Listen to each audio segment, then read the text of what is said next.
നമ്മുടെ ജീവിതത്തിൽ പ്രയാസങ്ങൾ ഉണ്ടാകുമ്പോൾ 3 മാർഗങ്ങളാണ് പരിശുദ്ധ ഖുർആൻ ആ പ്രയാസങ്ങളെ നേരിടാൻ നമുക്ക് പഠിപ്പിച്ചത്. ഒന്നാമത്തത് തികഞ്ഞ ക്ഷമയാണ്. രണ്ടാമത്തത് അള്ളാഹുവിലുള്ള അചഞ്ചലമായ തവക്കുലാണ്, എവിടെയും തകർന്നു പോകാത്ത അള്ളാഹുവിലുള്ള തവക്കുലാണ്. മൂന്നാമത്തത് ഹൃദയം പൊട്ടിയുള്ള ദുആയാണ്. ഈ 3 കാര്യങ്ങൾ ഒരാളുടെ ജീവിതത്തിൽ വളരെ കൃത്യമായി ഉണ്ടെങ്കിൽ അവന്റെ ജീവിതത്തിൽ വരുന്ന ഒരു പ്രയാസങ്ങളും അവന് യാതൊരു തരത്തിലുള്ള ബുദ്ധിമുട്ടും സൃഷ്ടിക്കുകയില്ല. ഇതാണ് ഖുർആൻ പഠിപ്പിക്കുന്ന അതിജീവനത്തിന്റെ മാർഗം. പരിശുദ്ധ ഖുർആനിൽ അല്ലാഹ് പറയുന്നുണ്ട്, നിങ്ങളെ ഇവിടെ വെറുതെ അങ്ങ് ജീവിച്ച് വെറുതെ മരിച്ചിട്ട് വെറുതെ സ്വർഗത്തിലേക്ക് കടന്നു പോകാനല്ല അല്ലാഹു സുബ്ഹാനഹു വ തആല നമ്മൾ ഇങ്ങോട്ട് അയച്ചത്. മറിച്ച് അള്ളാഹുവിന്റെ കഠിനമായ പരീക്ഷണങ്ങൾ നമ്മുടെ ജീവിതത്തിലേക്ക് വന്നുകൊണ്ടിരിക്കും. പരിശുദ്ധ ഖുർആനിൽ സൂറത്തുൽ ബഖറയിൽ അല്ലാഹ് പറയാൻ, അം ഹസിബതും അൻ തദ്ഖുലുൽ ജന്ന വലമ്മാ യഅതികും മസലുൽ ലദീന ഖലൗ മിൻ ഖബ്ലികും مستهم البأساء والضراء وزلزلوا حتى يقول الرسول والذين آمنوا معه متى نصر الله ألا إن نصر الله قريب. എളുപ്പത്തിൽ അങ്ങ് സ്വർഗത്തിലേക്ക് കടന്നു കളയാമെന്ന് നിങ്ങൾ ആരെങ്കിലും വിചാരിച്ചിട്ടുണ്ടെങ്കിൽ നിങ്ങൾക്ക് തെറ്റി. വലമ്മാ യഅതികും മസലുൽ ലദീന ഖലൗ മിൻ ഖബ്ലികും മസ്സതുഹുമുൽ ബഅസാഉ വദ്ദറാഉ വസുൽസിലു.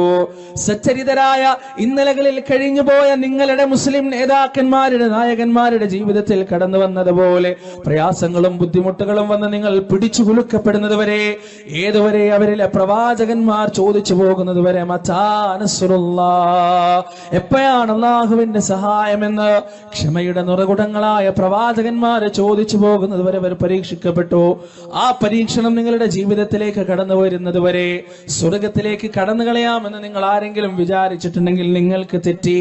നമ്മുടെ ജീവിതത്തിലേക്ക് പ്രയാസങ്ങൾ കടന്നു വരിക തന്നെ ചെയ്യും. ആ പ്രയാസങ്ങൾ നേരിടാൻ ഏറ്റവും ഒന്നാമത്തെ ആയുധമാണ് സഹോദരങ്ങളെ തവക്കുൽ എന്ന് പറയുന്നത്. 10-15 വർഷം കുട്ടികളില്ലാതെ ഒരുപാട് പ്രാർത്ഥനക്കും ഒരുപാട് പരിശ്രമത്തിനും ഒടുവിൽ, ഒരുപാട് മെഡിക്കേഷനും ഒരുപാട് ചികിത്സകൾക്കും ഒടുവിൽ ഒരാൾക്കൊരു കുട്ടിയെ കിട്ടി. ഒരു പ്രവർത്തകനാണ്, ഇസ്ലാഹി പ്രവർത്തകനാണ്. അദ്ദേഹത്തിന്റെ ജീവിതം മാതൃകാപരമായിരുന്നു.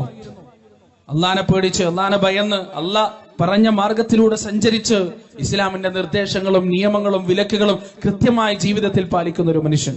രാത്രിയുടെ അന്ത്യാമങ്ങളിൽ എഴുന്നേച്ച് കൈ ഉയർത്തിക്കൊണ്ട് അള്ളാഹുവിന്റെ മുന്നിൽ കരഞ്ഞ് പാപങ്ങൾ പൊറുക്കുവാൻ വേണ്ടി പാപമോചനം തേടുന്ന ഒരു മനുഷ്യൻ. അദ്ദേഹത്തിന്റെ ജീവിതത്തിൽ ഒരുപാട് കാലത്തിന് ശേഷമാണ് അള്ളാഹ് ഒരു കുട്ടിയെ കൊടുത്തത്. പക്ഷേ വലിയ പരീക്ഷണം അദ്ദേഹത്തിന് നേരിടേണ്ടി വന്നു. വീടിന്റെ 2ാമത്തെ നിലയിൽ നിന്ന് താഴേക്ക് കുട്ടി വീഴുകയുണ്ടായി. തലയ്ക്ക് കാര്യമായ പരിക്കേറ്റു. ചോരയൊലിക്കുന്ന കുഞ്ഞുമായി ആശുപത്രിയിലേക്ക് ഓടി. അവിടെ ഒരു മേജർ ഓപ്പറേഷൻ വേണമെന്ന് പറഞ്ഞു. രക്ഷപ്പെടുമെന്ന് യാതൊരു ഉറപ്പുമില്ല. അദ്ദേഹം ആ ഓപ്പറേഷൻ തിയേറ്ററിന്റെ പുറത്ത് താടിക്ക് കൈകൊടുത്തുകൊണ്ട് വാർന്നൊലിക്കുന്ന കണ്ണുനീരുമായി അവിടെ ഇരുന്നപ്പോ അദ്ദേഹത്തിനെ കാണാൻ പോയ ചില സഹപ്രവർത്തകരിൽ ചില ആളുകൾ പറഞ്ഞു, പഴയ ജീവിതത്തിലേക്ക് ഇയാൾ തിരിച്ചു പോകുമെന്നറിയില്ല. കല്യാണത്തിന്റെ മുമ്പ് ഇയാൾക്കൊരു കാലഘട്ടം ഉണ്ടായിരുന്നു. കള്ളിലും കഞ്ചാവിലുമായി ജീവിതം മുഴുവൻ കഴിച്ചുകൂട്ടിയിരുന്ന ഒരു മനുഷ്യനായിരുന്നു ഇയാൾ. അള്ളാനെ ഓർമ്മയില്ലാതെ ഏച്ചുകുത്തി വീണാ പോലും പടിഞ്ഞാറോട്ട് പോകില്ല എന്ന് പറഞ്ഞതുപോലെ പള്ളിയായിട്ട് യാതൊരു ബന്ധമില്ലാത്ത, നിസ്കരിക്കാത്ത, യാതൊരു നന്മയുമില്ലാത്തൊരു മനുഷ്യനായിരുന്നു ഇയാൾ. പിന്നീട് എപ്പോഴോ അദ്ദേഹം മാറിയതാണ്. ഈ ഒരു പരീക്ഷണം കാരണം അയാൾ പഴയ ജീവിതത്തിലേക്ക് തിരിച്ചു പോകുമെന്നറിയില്ല എന്ന വേവലാതി ചില ആളുകൾ പങ്കുവെച്ചു. കുറച്ചാളുകൾ അദ്ദേഹത്തിന്റെ അടുത്ത് പോയി. എന്നിട്ട് അദ്ദേഹത്തിന്റെ തോളത്ത് കൈവച്ചിട്ട് പറഞ്ഞു, നിങ്ങൾ വിഷമിക്കരുത്, അള്ളാന്റെ പരീക്ഷണമാണ്, റബ്ബിന്റെ പരീക്ഷണമാണ് എന്ന് പറഞ്ഞപ്പോ അദ്ദേഹം പുഞ്ചിരിച്ചുകൊണ്ട് പറഞ്ഞൊരു മറുപടിയുണ്ട്. അദ്ദേഹത്തിന്റെ കണ്ണുകൾ ഇങ്ങനെ നിറഞ്ഞൊഴുകുന്നുണ്ട്. അദ്ദേഹത്തിന്റെ ചുണ്ടുകൾ വിറക്കുന്നുണ്ട്. സംസാരിക്കാൻ ശരിക്കും കഴിയുന്നില്ല. ശബ്ദം നേരാവണ്ണം പുറത്തു വരുന്നുമില്ല. പക്ഷേ ആ ശബ്ദത്തിൽ അയാൾ പറഞ്ഞു തീർത്തൊരു വചനമുണ്ട്. എന്താണെന്നറിയോ? 15 വർഷമായിട്ട് കാത്തിരുന്നിട്ട് കിട്ടിയതാണ് എന്റെ പ്രിയപ്പെട്ട മോളെ. പക്ഷേ ഈ മകളെ അല്ലാഹു തിരിച്ചെടുക്കുകയാണെങ്കിൽ റബ്ബിന്റെ യുക്തി അതിലുണ്ടാവും. റബ്ബിന്റെ യുക്തി അതിലുണ്ടാവും. എന്റെ നാഥന് വേണ്ടി ഞാനിത് സഹിക്കാൻ തയ്യാറാണ്. കാരണം എന്റെ മോളെ എനിക്കൊരിക്കലും നഷ്ടപ്പെടുന്നില്ല. ഒരുപക്ഷെ ഈ ലോകത്ത് അവള് ജീവിച്ചാൽ 15, 16, 17, 18 വയസ്സ് വരെ എന്റെ മോൾ എന്റെ കൂടെ ഉണ്ടാവും. പിന്നീട് അങ്ങോട്ട് എന്റെ മോൾ എന്റെ കൂടെ ഉണ്ടായിക്കൊള്ളണമെന്നില്ല. അവളുടെ ഭർത്താവിന്റെ കൂടെയാണ്. പക്ഷെ ഇവിടെ വെച്ച് എന്റെ മോൾ മരിച്ചാൽ നാളെ സ്വർഗത്തിൽ എന്റെ കൈപിടിക്കാൻ എന്റെ പ്രിയപ്പെട്ട കുട്ടി എന്റെ കൂടെ ഉണ്ടാകുമെന്ന ആശ്വാസം എന്റെ മനസ്സിലുണ്ട് എന്ന് പറഞ്ഞിട്ട് പ്രതികരിച്ച ആ മനുഷ്യനോട് മറുവാക്ക് പറയാൻ ഒന്നും ഉണ്ടായിരുന്നില്ല ഈ പ്രവർത്തകന്മാർക്ക്.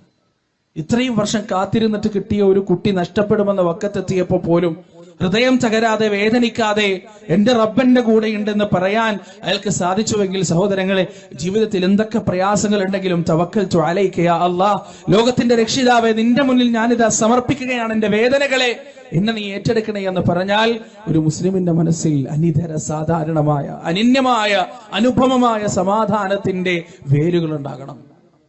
അത് ഏത് സമയത്തും മുളച്ചു പൊങ്ങാൻ അവന് കഴിയുകയും ചെയ്യണം.